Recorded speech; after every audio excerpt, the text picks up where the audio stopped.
네, 소개받은 김대입니다. 네, 제가 드릴 말씀은 일단은 전부 개정안 중에서 제 14조에 있는 이 4개의 조문인 것 같습니다.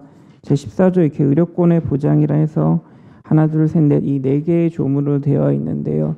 이렇게 4개의 조문임에도 불구하고 이렇게 뭐 법안 목적이나 이런 데서 이렇게 크게 언급해 주셨던 이유는 이번 전부 개정안이 제 짧은 지식으로 봤을 때는 소극적인 그런 자유권에서 적극적인 뭐 사회권으로의 약간 변화를 취하신 것 같고, 그중에 그 사회권적인 것 변화 중에서 뭐 빠질 수 없는 것들이 의료권이기 때문에 이렇게 좀 비중을 잡아주신 것 같아서요. 거기에 주로 해가지고 말씀을 드리겠습니다.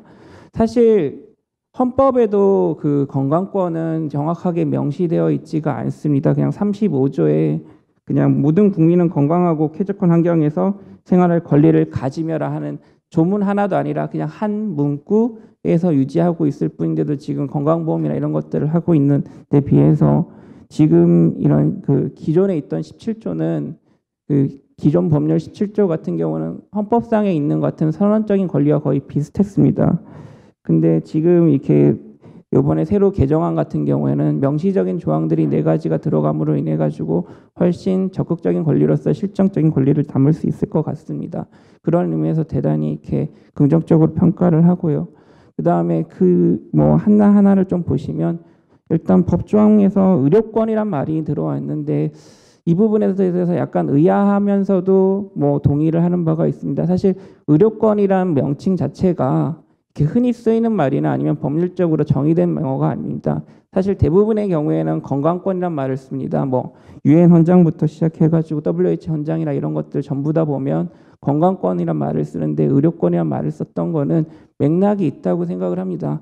그러니까 건강권을 보장한다고 할 경우에는 추상적인 가치를 보장을 하다 보니 이게 자칫하면 선언적인 권리로 갈 수가 있기 때문에 의료 서비스에 대한 접근권을 보장한다는 의미에서 의료권을 썼다고 생각을 하고요. 지난 법률에서도. 그런 의미에서 이번에도 같이 함께 의료권이라는 단어를 유지를 했던 것 같은데요. 개인적인 생각은 건강권이라는 단어 뭐 법조항에 넣으면서 그 다음에 이런 내용들을 의료 접근권을 하는 식으로 절충하는 방안도 한 번쯤은 뭐 그냥 생각을 해봤으면 좋을 것 같고요. 두 번째 이제 조항 보시면 2번 조항인 것 같은데요.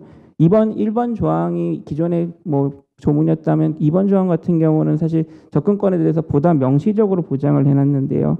이 분명히 좋습니다. 근데 그 지난 뭐 2013년도 군 의료 관리 체계 뭐에 대한 인권 상황 실태 조사에서도 보면 접근권이 떨어지는 가장 큰 이유 중에 하나로 이 상관의 눈치보다는 동료의 눈치가 대단히 많은 걸로 나와 있습니다. 즉 아프다고 해서 어딘가를 병원을 가거나 빠졌을 때 그 일을 대신할 사람이 없기 때문에 그렇기 때문에 병원에 그냥 눈치 보인다 이렇게 되는데 이 부분에 대해서 뭐 진료 기회를 보장하여야 한다 이렇게 명시를 하고 계시기는 하지만 기왕 이렇게 실질적인 법률 조항을 만들 거라고 하면 한 줄 정도 더 넣어서 대체 인력을 확보해야 된다 뭐 할 의무가 있다 이런 식으로 한 줄 더 넣는 건 어떨까 생각을 하고요.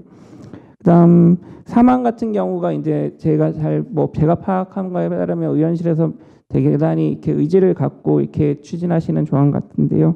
사실 그러니까 분명히 맞습니다. 뭐 나중에 국방부 담당자분에게도 이렇게 좀 여쭤보겠지만 현재 군 의료 체계의 대부분은 의무병이 중심이 되고 있고요. 의무병은 엄밀히 말하면 무자격자입니다.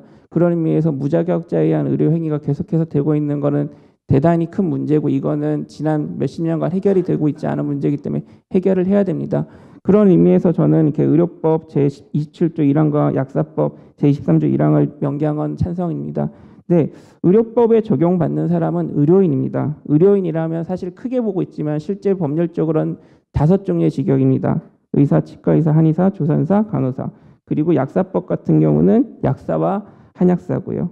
그 다음에 그러면 일단 의무병 중에 가장 많은 경우는 우리가 흔히들 말하는 방사병, 임상병리병 이런 병사들이 대단히 많이 있습니다. 그거는 그런 직군을 통틀어서 의료기사라고 합니다. 그리고 의료기사에 대한 관여한 법률이 하나의 법률로 되어 있고요.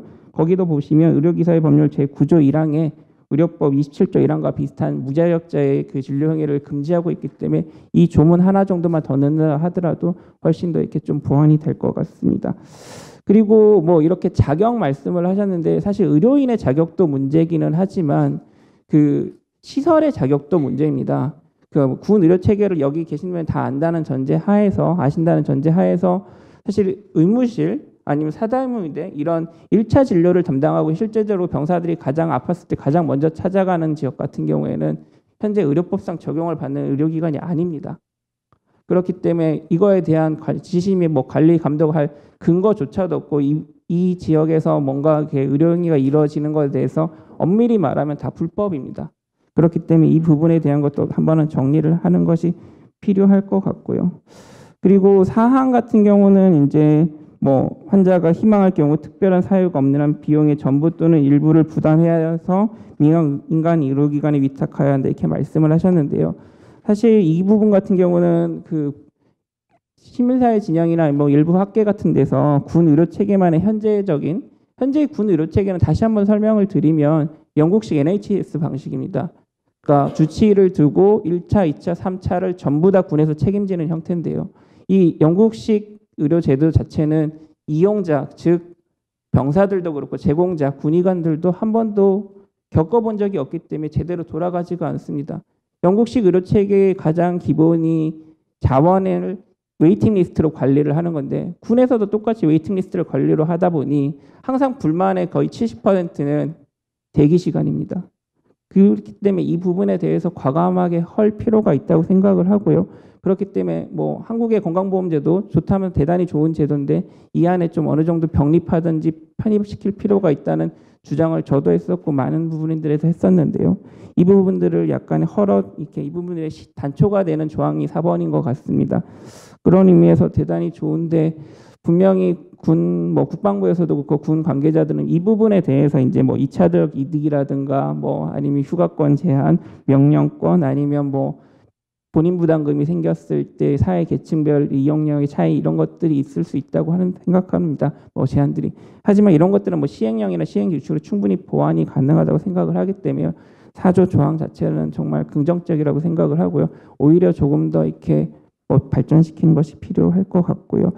그런 의미에서 지금 이렇게 보셨다시피 뭐 군인 시민인가 말씀을 하셨는데 이 토론의 제목처럼 군에서 국방의 의무를 다하는 기관에게 그 장병들에게 군에서 적절한 의료를 주는 거는 대단히 중요하다고 생각합니다. 그러니까 제가 언젠가 이렇게 군의관으로 복무하실 때 미군이랑 얘기를 한 적이 있었는데 미군 병원 이렇게 같이 얘기를 한 적이 있었을 때 제일 기억이 남는 게 미군은 본인들의 의료 혜택 자체를 베네핏이라 생각을 합니다. 즉 그냥 본인이 군인이기 때문에 받을 수 있는 양질 서비스 권리라고 생각을 하는데 한국은 군 의료 문제만 나오면 항상 이거는 내가 군인이기 때문에 어쩔 수 없이 겪어야 되는 아픔 혹은 뭐 단점이다 생각을 합니다. 이건 대단히 큰 차이가 있고요. 이번 법률안이 적극적인 권리를 옹호하는 권리라고 하면 이번 법률안 개정이 분명히 이루어지고 해서 이런 적극적인 권리의 가장 기초 중에 기초라고 할 수 있는 의료권이 좀 더 보장되는 계기가 되었으면 좋겠습니다. 네, 감사합니다.